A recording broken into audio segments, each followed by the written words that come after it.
All right, if you have a Bible, you can open it up tonight. We're going to continue in the book of Proverbs. My goal is to finish Proverbs, including tonight, in 4 more sessions. So I'm going to try to do about a chapter and a half every night, which I can do as long as I don't get carried away with my commentary. Sometimes I like to tell stories, illustrations, and hopefully occasionally they bring a little bit of flavor to the scripture, maybe a little bit of light to the light, if you please. But my goal is to get through these probably by somewhere in the middle of January. We will be done with Proverbs. I have another announcement here and something else that we could do on the way out at the South Welcome Center. There is a young girl, 8 years old, who lives in Schenectady. Her name is Sapphire Terry. This young lady is the sole survivor of a house fire out of her family. The rest of her family, they were all killed in the fire. It is her desire that for Christmas, all she wants is Christmas cards. She wants to get a Christmas card from people all over the world. That's what she wants for Christmas. So this couple right here, they brought a stack of Christmas cards. They have the envelopes, and they will ship the cards to Sapphire. All we're asking you to do is on the way out to take a pen, pick up one of the cards, maybe jot a little note to this young lady, and wish her a Merry Christmas, and they will do the rest. They'll make sure that she gets the card.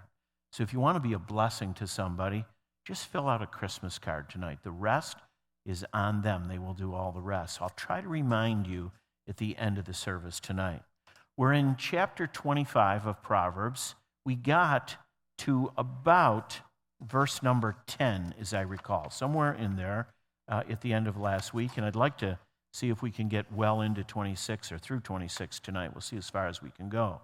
Pick it up in verse 8, though. There's 3 verses here that we kind of put together. Go not forth hastily to strive, lest thou know not what to do in the end thereof. In other words, don't be in a hurry to get involved in something before you know the facts. When thy neighbor hath put thee to shame, debate thy cause with thy neighbor himself, and discover not a secret to another, lest he that heareth it put thee to shame, and thine infamy turn not away. Notice the comment there. I think the comment's apropos. Before you draw a conclusion about a rumor or about anything for that matter, go to the man or the people involved and discuss it with them. Don't pass the info on to someone else before you know the facts. We have a habit of picking things up, 2 or 3 little juicy statements, and then we pass them on to someone.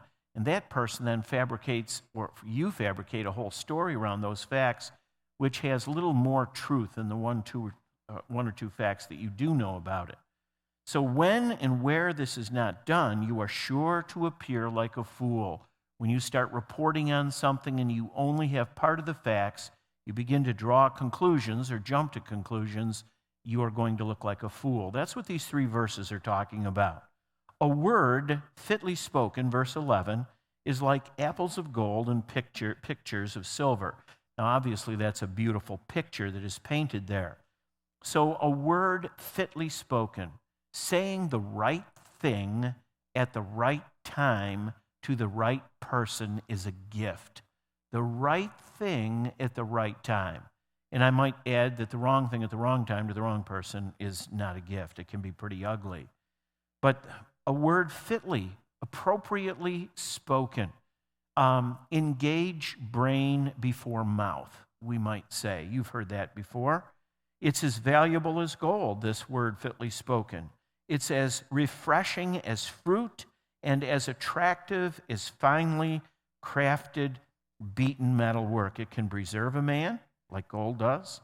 It can nourish a man, as fruit does. And it can please a man, just as a work of art does. So there's a lot in that statement that you can mine for it. As an earring of gold and an ornament of fine gold, so is a wise reprover upon an obedient ear. Verse 13, we haven't seen this yet, appreciably, as the cold of snow in the time of harvest. Harvest is over in New York. I'm sure you've noticed that. There's not many leaves left on any trees. If they are, they're maybe an oak tree or something like that. But as the cold of snow in the time of harvest, so is a faithful messenger to them that send him. For he refresheth, the idea is refreshing here, refreshing the soul of his masters. Harvest is a busy time. It's a busy time of work. And a little bit of air conditioning on a real hot day in the middle of the harvest is refreshing. That's kind of the idea of the verse. 25:14, whoso boasteth himself of a false gift is like clouds and wind without rain. All go and no show. For those of you that are car addicts, you know what I'm talking about. A beautiful car. It looks like it's a fast hot rod, and it's got a 4-cylinder Chevette engine in it. All show and no go. That's a person who boasts of a false gift. The boasting part is wrong already, but then lying about something that you think you have, you're a double fool. By long forbearing is a prince persuaded, and a soft tongue breaketh the bone. If you want to persuade someone, be patient. Long forbearing. Be patient with the prince. Princes are princes probably for good reasons. People who are in supervisory positions are there because they're smart generally. They're experienced. They've done some things in life. Use our volleyball coach here. 15 years experience in one school, 3 years in another. He's respected to lead a team of athletes, to take them on trips. There's a lot of responsibility in doing that. He's no fool. He got there because he proved himself capable and responsible in years gone by. You don't go to a person like that, tell them something new they've never heard before, and convince the person in a 1-minute conversation. They want to sit down and think about it. And I know people come to me all the time with their little perspective on a scripture, a chapter in the Bible or something, and I like people to do that, but just because they don't jump on it and say, I think you're absolutely right. I've been doing this a long time. When somebody tells me something from the Bible, I got to think about it. I got to think about it in perspective of everything else in the Bible. Does it contradict something else that I know? Is that really what that passage is saying? I have to think about it. So I'm not convinced quickly. But the second part of that verse is, it says, a soft tongue breaketh the bone. In other words, kind words get more than harsh words. Threatening, intimidating somebody to get your way usually doesn't accomplish anything. But if you can be sweet and loving and caring, by the way, that's Gary's approach, Jan's approach to working with the sports teams. They're not walking in saying, hey, we're from AIA and you people are lucky we're around. We want to do something for you, so what are you going to let us do? You don't do that. You go in and you use the soft tongue. You use acts of kindness to get people's attention. And it does. It gets people's attention. They wonder, why are you being nice to me? Nobody else is nice to me normally. Why are you doing this? And they might even be a little suspicious at first. So it'll take time to prove it, just like it takes time to convince the prince. But over time, the soft tongue gets the job done. Okay? What a great book this is. This is so, the Lord is so intelligent. The proverb is a plea for patience. 25:16, hast thou found honey? Eat so much as is sufficient for thee. Don't eat too much, even of a good thing, lest thou be filled therewith and vomit it. You've seen little kids, they get some candy or something and into the candy jar, and they start eating it, and it's good chocolate. Before you know it, they've eaten a pound of chocolate. They never did that before. And all of a sudden, they turn green, and blah, here comes a pound and a half of chocolate out of their stomach. They didn't realize that you can get too much of a good thing. So remember that. That's what the proverb is saying. Withdraw thy foot from thy neighbor's house, lest he be weary of thee, and so hate thee. Don't overextend your welcome. Don't call people 3-4 times a day and say, hey, how you doing today? Well, I'm okay. You just called me an hour ago. I was okay then. I just want to see how.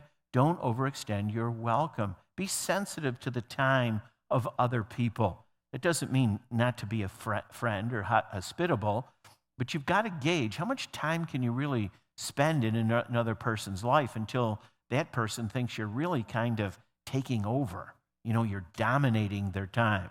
So, withdraw thy foot from thy neighbor's house. Go home before 3 o'clock in the morning if you're visiting. Withdraw somewhere around, and it depends on the individual and the age and your friendship, but there's a point when you shouldn't have to be thrown out. Like, hey, turn off the light when you leave. I'm going to bed. Don't wait till somebody has to do that. If you say, hey, we need to get going right now. I know it's about 10 o'clock. We need to get going. If they don't want you to go, they'll say, no, that's okay. We're all right. You want to, and they'll, quick conversation between husband and wife or whatever, they'll say, no, you can stay if you want to. If you need to go, that's okay. But if you say, it's about time to go, and they don't tell you it's not, it is time to go. Do you understand that? You can do that. You can do that wisely and carefully. It is time to go. All right. Look at verse 18. A man that beareth false witness, a liar, against his neighbor, is a maul. That's a garden tool. It's a combination of a sledgehammer and an axe is what a maul is. Pretty wicked device. A sledgehammer and an axe. That's meant to destroy and break, okay? Whatever it is. So a man that beareth false witness against his neighbor destroys and breaks, is a maul, and a sword, and a sharp arrow. None of those things sound like it's a good thing for your neighbor. Confidence in an unfaithful man in a time of trouble, you better find somebody else, is like a broken tooth and a foot out of joint. You ever sprain your ankle, playing a sport, you come down, you turn it over, you don't want to play anymore. Your ankle swells up like a couple dozen eggs on your side of your foot. You don't want to play on that. You can't trust that. You may not be able to trust it for a month or so or longer to play on it again. Your tooth. You ever break a tooth? I've broken a tooth on a pork chop once. I got the pork chop bone somehow was in, and I bit down on that, and I bit hard with sincerity and fervor, and the pork chop bone won, and it split my tooth right in half. Undependable at that point. And that's what the idea is here. Confidence in an unfaithful man in the time of trouble. You want to have good friends, people you can count on. As he that taketh away a garment in cold weather, and is vinegar upon nitre, so is he that singeth songs to an heavy heart. This is interesting. It's too late. In other words, singing a song right now to somebody depressed probably will make them more depressed, okay? Particularly if you sing the song. So be careful of that. But he's as a man who takes away garment in cold weather. The guy's already freezing. He's shivering. And you walk up to him and say, give me your coat. That doesn't make things better. That makes things worse, in other words. And that's what the proverb is. Every one of these things, vinegar upon nitre, makes things worse. And somebody who sings songs to a heavy heart, that makes things worse. The 3 verses are a trilogy of some sort, I write. There's the liar, there's the unfaithful in verse 19, and the third man strips the heavy heart of its last bit of comfort. Is exactly as a man takes the overcoat off a man who is already cold and shivering. Sometimes when people are depressed, you know what you need to do? Leave them alone. You want to say, hey, if you need a friend, I'm here, but I'll leave you alone. Sometimes they don't need to be or can't be consoled. Sometimes I just need to be alone. Can I say that? Sometimes I just need to be alone. I don't want somebody else to feel bad because I'm not feeling good. And I'm not open to counsel or advice at that particular moment. Sometimes it just feels good to feel sorry for yourself. Is that strange? It probably sounds contradictory, but sometimes we're like that. Sometimes we just need to feel sorry for ourselves for a few minutes, maybe for a day, I don't know. Sometimes I get that way. And I'm not looking for anybody's sympathy. Did you ever hear that? I'm not looking for sympathy. I'm not looking for somebody to come up and say, "Oh, George, are you okay?" "I'm okay, leave me alone." "Oh, is there anything I can do for you?" "No, there's nothing you can do for me. Leave me alone." "Oh, man, but you look like it." "Shut up, leave me alone." You know what I mean? Sometimes you just need to be left alone. The shut up comes after 2 or 3 failed attempts, by the way. That's not the first thing you say. 21, if thine enemy be hungry, give him bread to eat. If he be thirsty, give him water to drink. Oh, come on. Yeah, that's what it says. For thou shalt heap coals of fire upon his head, and the Lord shall reward thee. 21 and 22, that's quoted over in the book of Romans. In fact, I think it was last couple weeks ago in our Romans class on Thursday night, we went over this. What does it mean? Do I want to heap coals of fire upon somebody else's head? Well, of course, you're not doing that literally.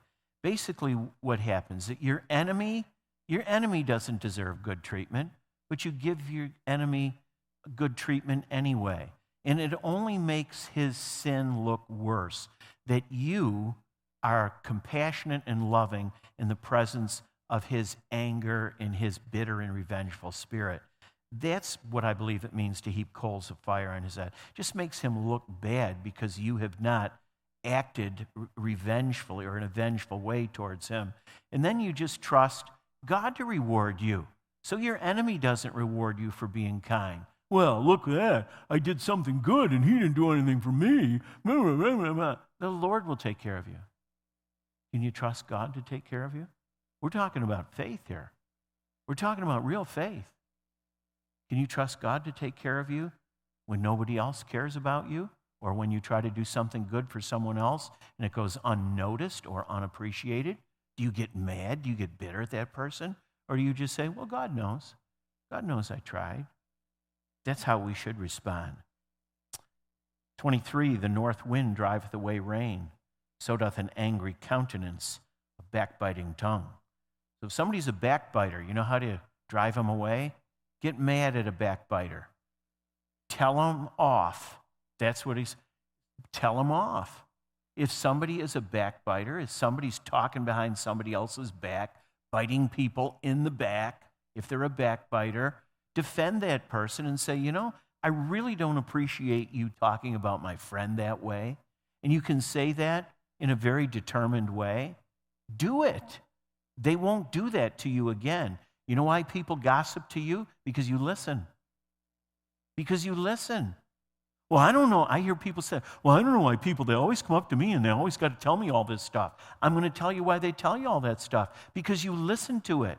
Don't say, "I really don't want to hear this." Are you afraid to lose that person as a friend? Is that the only way that they're a friend to you, is by bringing the freshest gossip, freshest slop, and pouring it into your ear? Don't let it happen. Just say, "I really don't want to hear this. I got enough problems today. I don't need to hear about so-and-so. I don't think I can do anything about that anyway." Tell the person you're just not interested. Mike quoted on this back in, I think it was chapter 21. He took a Wednesday night. I walked in on his commentary here, and he was really beating up the women when he said this. So I'm going to try to be nice to you. And that's kind of hard in this verse, though. "It's better to dwell in the corner of a housetop than with a brawling woman in a wide house." You're better off in a closet with peace than a 4,800 square foot house with a brawling, contentious woman. That's what that's saying. Peace is a valuable commodity. That's the thing I like about my house, my home, more than anything. It's not the structure. It's not the street I live on. It's not the shape of the building. It's not the style. It's none of those things. You know what I like about my house? Peace, baby. Peace. I walk in and I got peace. My wife's not fighting with me. My wife's not, I got another word. I can't use it here, though. She's not, you know what I mean. She's nice to me. I like peace. I want peace at home. It's better to dwell in the corner of a housetop, in a closet, than with a brawling woman in a big, thousands and thousands square foot house. It's better to dwell in a corner of a housetop than with a brawling woman in a wide house. 21:9, that's what Mike was commenting on. And 21:19 says it's better to dwell in the wilderness than with a contentious and angry woman. So there's 3 verses in Proverbs that deal with this. That must be important. 21:9, 21:19, and 25:24. As cold waters to a thirsty soul, so is good news from a far country. The gospel is good news. It's kind of like the snow one that we read just the top of the previous page. Cold waters to a thirsty soul. It's like getting good news from a far country. Good news from a far country. I was in Okinawa in 1970. I was on my way back to Vietnam. I had spent 2 months in the hospital. And I was on the way back to Vietnam. I was in casualty company in Okinawa, waiting to go back to Nam. And I heard a rumor. If you've been in country for 6 months or more, you're not going back to Nam. I ran to the company office as fast as I could. And I was pretty fast when I was younger. I ran down there. The officer of the day was a first lieutenant. I introduced myself appropriately as a Marine. And I said, "Sir, I understand that if you've been," and I gave him all the criteria. And he looked at me and said, "A Marine, what's your name?" I gave him my name, and he had the order chit right in front of him. He said, "Marine, you're going back to the States." That's how I found out. Good news from a far country.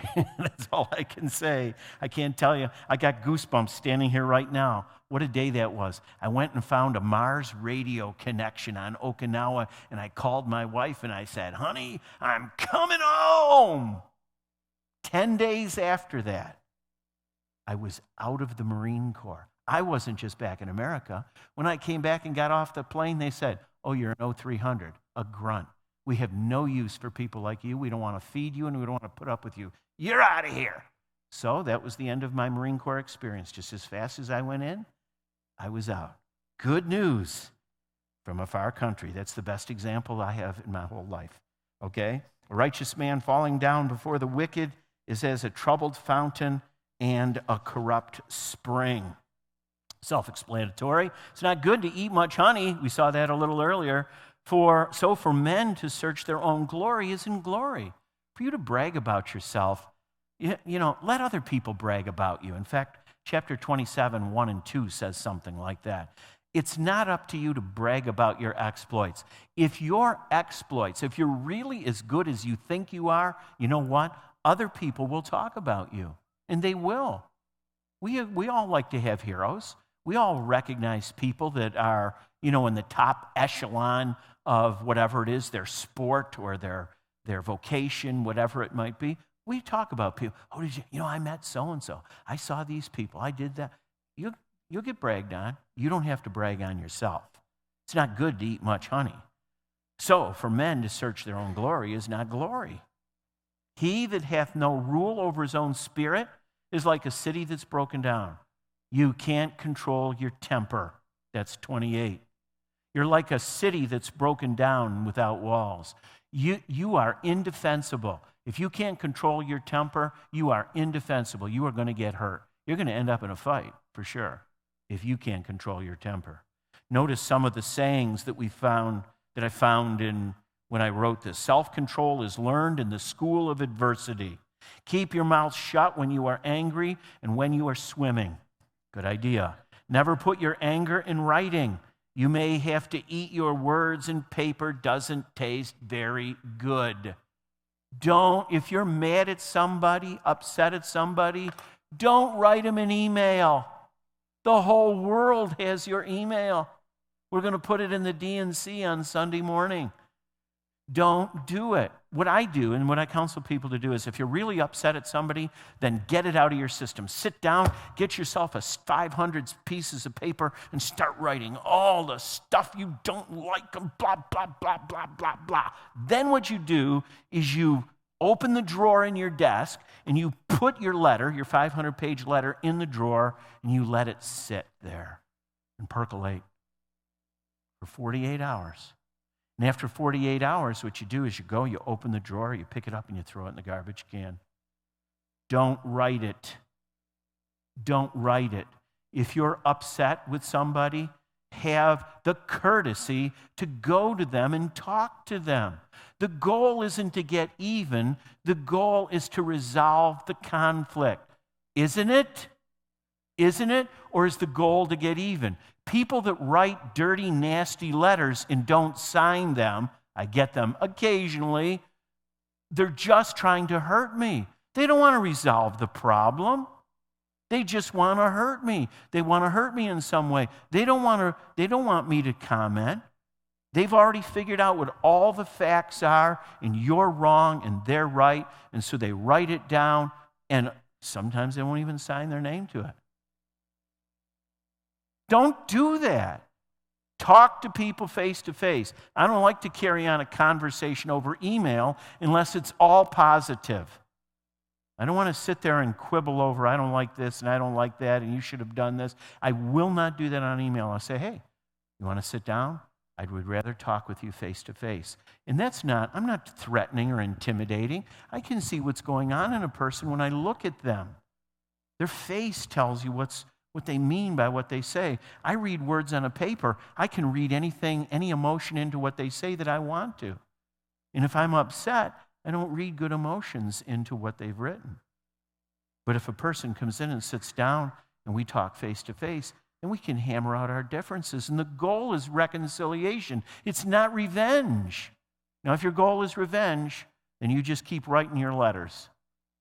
You keep calling people dirty names and all that, and your world will get very small. I assure you, very, very small. Look at chapter number 26. In chapter 26, the word fool or fools appear 11 times in the first 12 verses of the chapter. The word does not show up in verse 2, but it does in the other 11. It would be difficult to deny that although the word does not appear for the rest of the chapter, the focus of the chapter is on different kinds of fools. The opposite of fool is wise in the Bible. The opposite of foolishness is wisdom. They're contrasted all the way through the book of Proverbs. So there's the wise man and there's the fool. There's foolishness and there's wisdom. And of course, the book of Proverbs is encouraging us to be wise and to exercise wisdom. So we learn a lot about the fool in chapter 26, verse 1. As snow in summer and as rain in harvest, that doesn't work out good. Snowing in July is not acceptable, even in Rochester. And raining in harvest makes a mess out of the harvest. Get your tractor stuck out in the field in the mud. So honor is not seemly. It's not befitting a fool. Fools in honor don't go together. Fools are not honorable people, in other words. Snow doesn't match the summer season. Rain doesn't characterize the harvest. And honor is out of place when it's given to a fool. The word seemly means proper or appropriate. So not seemly means improper or inappropriate. As the bird by wandering, as the swallow by flying, so the curse causeless shall not come. Don't worry about people cursing you if there is no cause for the curse. If people are angry and curse you and they're out of place, they're just totally wrong, don't worry about it. It's like a bird flying over your head. Of course, keep your cap on. You may get a deposit made, but nonetheless, that's the idea. As a bird by wandering, as the swallow by flying, he's just kind of minding his own business, no direction, just kind of going from place to place. So the curse causeless shall not come. Curses don't come without a cause. Bad things generally happen for some kind of a reason. There's a cause behind it. A whip for the horse, again, we're talking about fools here, a whip for the horse, a bridle for the ass, and a rod for the fool's back. All of those things are meant to control the animal, including the fool, okay? Answer not a fool according to his folly. These two verses, 4 and 5 on page 192, they almost seem contradictory, but they're not, because it takes wisdom to determine which of these two passages to invoke or to use, employ. Answer not a fool according to his folly. And then it says in 26:5, answer a fool according to his folly. Huh? That's a direct contradiction. Answer not a fool according to his folly, lest thou also be like him. Sometimes when we're dealing with a fool, we end up just as foolish as the fool because we got involved in the argument. We should have just left it alone. Sometimes you don't respond to the fool. But then there's a time when you do answer a fool according to his folly, lest he be wise in his own conceit. In other words, there's a time when you tell the fool, sir, you're wrong and you're a fool. And he needs to be confronted. The two verses seem contradictory. They're not. Yet it takes wisdom to know when to apply each one to any given circumstance. Sometimes you're to tell the fool what he wants to hear, knowing that he really is not seeking your counsel. Sometimes you just don't answer at all. Other times the question or problem is so ridiculous, you refuse to answer the question because it just isn't worth getting involved in the discussion or in the exchange. He that sendeth a message by the hand of a fool is a fool, cutteth off the feet and drinketh damage. You don't choose an irresponsible person to do a job of responsibility. Don't give a fool an important message to deliver to someone else. You're a fool to trust a fool with important information, for generally the purpose will not be accomplished. Don't tell a fool your private business, because he will tell everyone. Don't tell a fool things that you want to keep secret or you've been sworn to secret. He will tell somebody else. Don't do it. If you want to keep a secret, don't tell anybody. You know that. Usually people tell on themselves. They let information out to select people, and one of those people, if not all of them, end up telling on the fool. The legs of the lame are not equal. So is a parable in the mouth of fools. In other words, a fool doesn't know how to interpret a parable properly. As a thorn goeth up into the hand of a drunkard, so is a parable in the mouth of fools. Again, the drunkard, he's careless. He ends up sticking his hand in something and getting thorns in his hand, and the fool is careless with parables. He doesn't understand it. He doesn't know how to apply it. He ultimately really doesn't know what it means. The idea is that the fool doesn't get the gist of the parable. He is so foolish, he is unable to understand the lesson that is being taught. Jesus spoke in parables to confound those who rejected him as the promised Messiah, as he was prophesied, as was prophesied in the passages that are given there and quoted below. As notice, verse 9 is missing, but it's on the next page. Verse 8 says, as he that bindeth a stone in a sling, so is he that giveth honor to a fool. You don't bind the stone in the sling. You lay the stone in the sling. You don't tie it in the sling. What happens is you spin it around and you hit yourself in the head with your own rock is what you do. That's foolish. The great God that formed all things both rewardeth the fool and rewardeth the transgressors.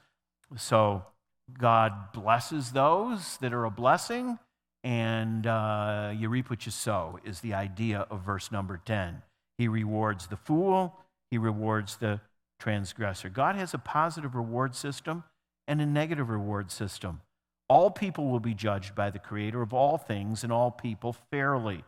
The fool is rewarded with the results of bad and imprudent judgment. Sin is the judgment on sin. Sin becomes a judgment on our own sin. We sin and we become the victim of someone else's sin or the victim of our own sin.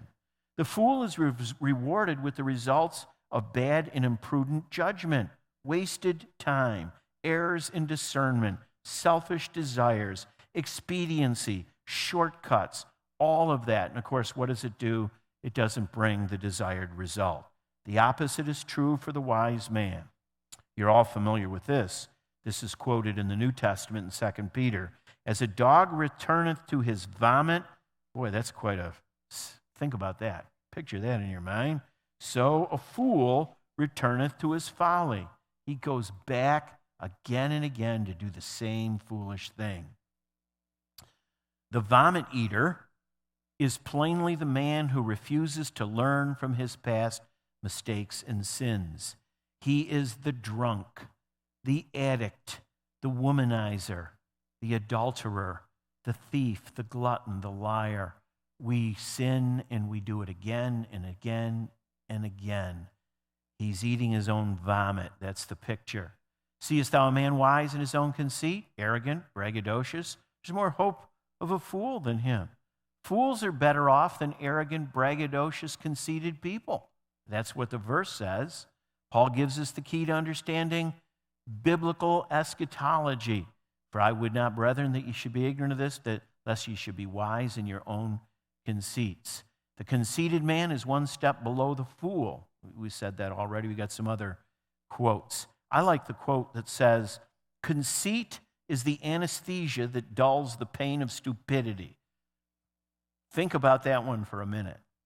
13, 14, 15, and 16 all deal with laziness. 13, the slothful man. 14, the slothful. 15, the slothful. 16, the sluggard. That's the lazy man. The slothful man saith, there's a lion in the way, a lion in the streets, so I can't go to work today. Oh, okay. As the door turneth upon his hinges, so does the slothful man upon his bed. Back and forth, back and forth. You know when you start tossing and turning? And I don't know all the technical terms of the different kinds of sleep, but I know this. When you start tossing and turning, you're coming out of your deep sleep. And it's really time to get up. But the slothful man will lay in bed for 3 hours, tossing and turning because he just doesn't want to get up. He's the lazy man. The slothful hideth his hand in his bosom. It grieveth him to bring it again to his mouth. He makes pretend, gee, I can't take care of myself. Will somebody feed me? I have a hand. So he's making an excuse. He wants somebody else to take care of him. The sluggard is wiser in his own conceit than 7 men that can render a reason.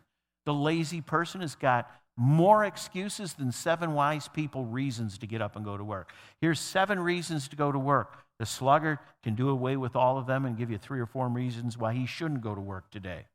That's the gist of 13 through 16. He that passeth by and meddleth with strife, belonging not to him, is like one that taketh a dog by the ears.